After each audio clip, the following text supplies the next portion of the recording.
La plongée en visibilité réduite.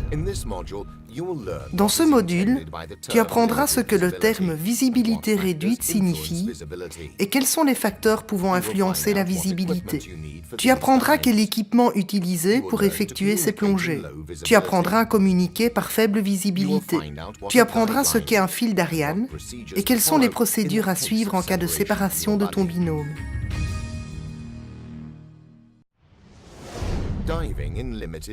Plongée par visibilité réduite.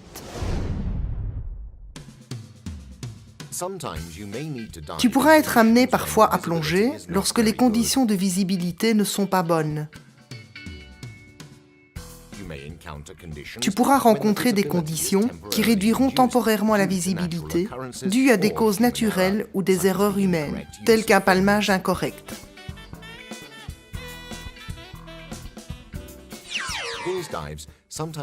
Ce type de plongée a souvent lieu lorsqu'on cherche des artefacts dans un environnement déterminé. Également, dans beaucoup de parties du monde, la visibilité n'est pas seulement réduite par les sédiments en suspension, mais est causée par la présence de nuages de plancton constitués de minuscules organismes vivants flottant dans l'eau. Pour des raisons de facilité, les conditions de visibilité réduite dans cette vidéo seront seulement simulées, sinon on ne verrait que ceci.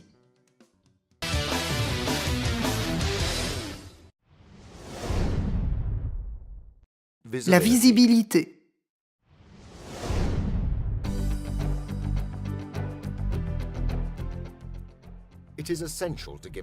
Il est essentiel de définir précisément le terme visibilité réduite. PSS considère ceci comme des conditions de visibilité sous l'eau, ne permettant plus de distinguer un autre plongeur à une distance de 3 mètres, mais qui devra être visible à une distance minimum d'1 mètre.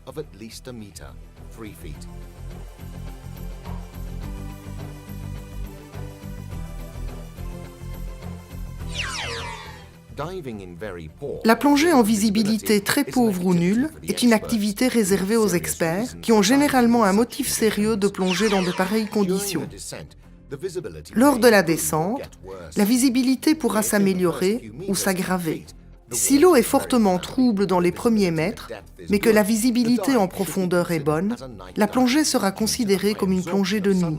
Ceci à cause de l'importante absorption de la lumière du soleil par la couche proche de la surface.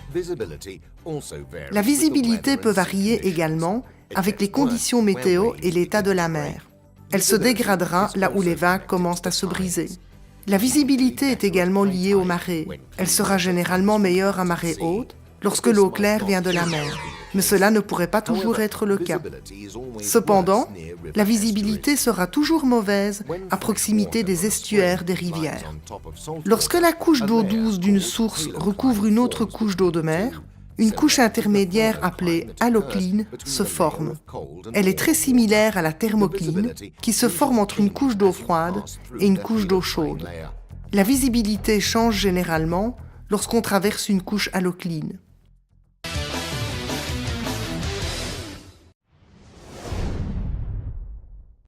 Les risques et l'équipement.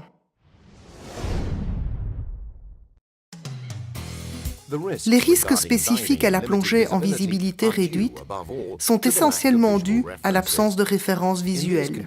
Dans ces conditions, il est plus facile de se retrouver séparé de son binôme ou du groupe et la navigation est beaucoup plus difficile. Si la visibilité est pauvre, il est nécessaire d'utiliser un fil d'Ariane déployé sur le fond tout en utilisant une sangle de poignet pour ne pas être séparé de son binôme. Une précaution extrêmement importante sera de toujours rester en dehors des passages étroits et autres espaces confinés, grottes et épaves. Tout comme pour les plongées de nuit, un bon ordinateur de plongée doté d'alarmes sonores est essentiel. S'il possède un rétroéclairage, la lecture en cas de mauvaise visibilité en sera plus aisée.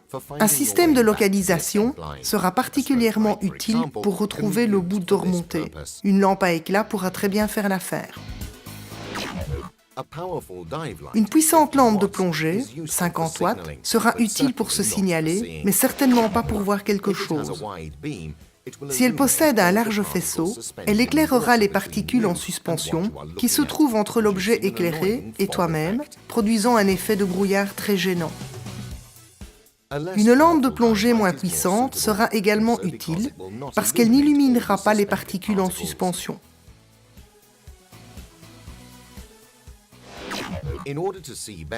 Pour mieux voir, tu dirigeras ta lampe sur le côté du sujet de façon à diminuer les effets de la réflexion causés par les particules en suspension.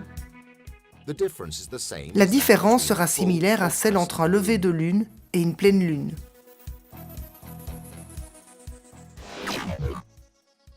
Dans de telles conditions, il est très important que les paires de binômes restent très proches l'une de l'autre.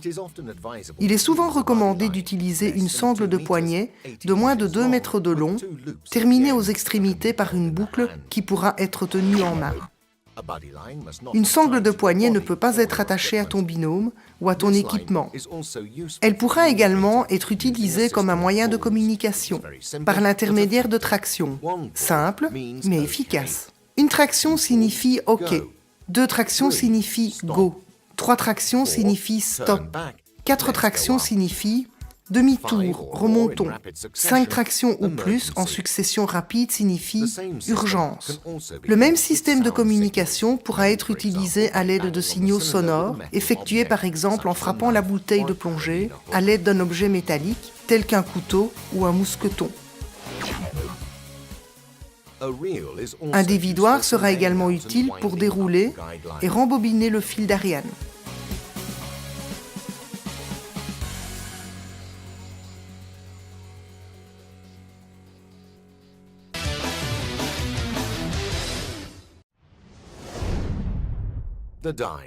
La plongée. Comme pour toute plongée nécessitant des procédures de sécurité restrictives, un briefing détaillé est nécessaire. Tout en formant les équipes de binômes, l'instructeur établira l'ordre et la position de chaque paire de binômes à l'arrière du guide. Il y aura généralement 2 guides. Le premier conduira le groupe et le deuxième le fermera. Rappelle-toi de regarder devant toi, mais également en dessous. L'instructeur ne pourra pas superviser tout le monde. Donc, la tâche de chaque plongeur sera de maintenir un contact visuel avec la paire de binômes qui se trouve derrière lui, de manière à empêcher à ce que le groupe ne soit séparé. Lors de la descente, vous devrez rester très proche et respecterez l'ordre établi par l'instructeur. Si quelqu'un est difficile de compenser lors de la descente, le groupe en entier devra s'arrêter. La paire de binômes qui se situe en avant d'un plongeur en difficulté ne le verra plus et s'arrêtera à son tour. De cette façon, l'arrêt sera transmis tout le long de la chaîne jusqu'au guide qui conduit le groupe. Lors de la descente, tu laisseras coulisser le bout dans un anneau formé par l'index et le pouce.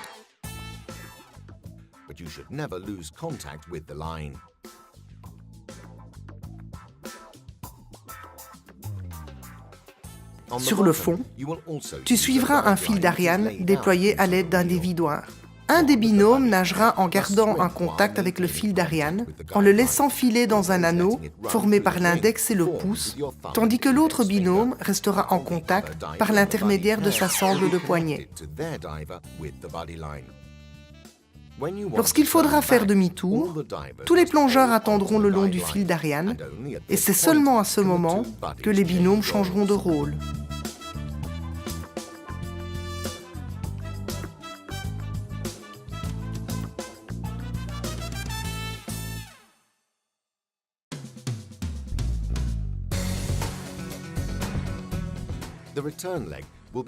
Le trajet retour s'effectuera dans l'ordre inverse. Le guide qui fermait le groupe en prendra la direction et les paires de binômes repartiront dans le sens opposé, tout en prenant soin de ne pas lâcher le fil d'Ariane. De cette façon, le guide qui dirigeait le groupe à l'aller se retrouve à l'arrière et rembobine le fil d'Ariane sur son dévidoir.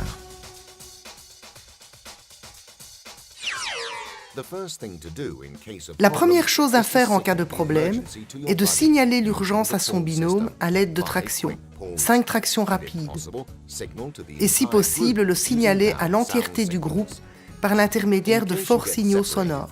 En cas de séparation avec ton binôme ou de perte de contact avec le fil d'Ariane, donne immédiatement l'alarme.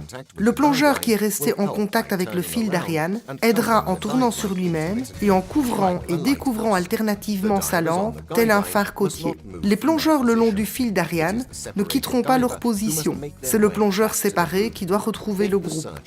Si en déant le temps préétabli lors du briefing, sa recherche s'avère infructueuse, il remontera à la surface tout en surveillant son taux de remontée. Dans tous les cas, si tout le monde respecte les instructions, tu retrouveras le bout de remontée sans problème et termineras ta plongée tout en respectant les procédures établies. Bonne plongée!